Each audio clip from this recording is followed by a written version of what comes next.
नमस्कार viewers, welcome to Plutus IAS. आज हम इंडोनेशिया की नई B50 बायोफ्यूल पॉलिसी के बारे में बात करेंगे।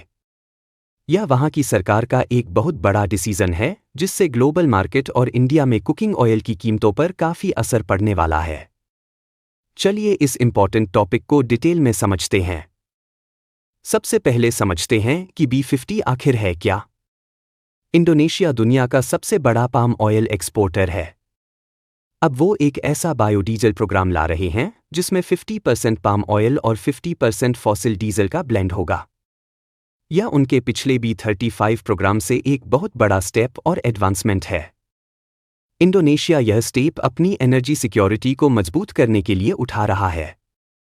वो क्रूड ऑयल इंपोर्ट पर अपनी डिपेंडेंसी कम करना चाहते हैं ताकि देश का पैसा बच सके। इससे वहां के लोकल फार्मर्स और प्रोसेसर्स को भी काफ़ी फायदा होगा क्योंकि उनके पाम ऑयल की डिमांड अब उनके अपने देश में बढ़ जाएगी।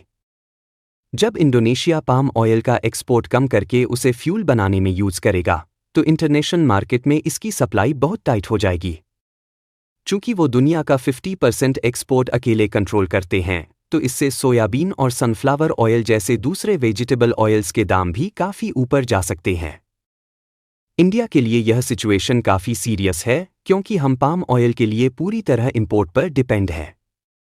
इंडिया हर साल लगभग $8.5 बिलियन का पाम ऑयल खरीदता है जिसका 50% हिस्सा सीधे इंडोनेशिया से आता है। वहां पॉलिसी चेंज होने से हमारे देश की सप्लाई चेन डिस्टर्ब हो सकती है।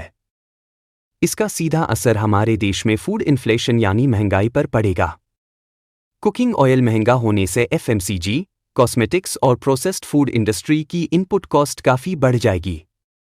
इसका मतलब है कि रोज़मर्रा की चीज़ें जैसे साबुन और बिस्किट से लेकर रेस्टोरेंट का खाना तक सब कुछ महंगा होने का रिस्क बढ़ गया है।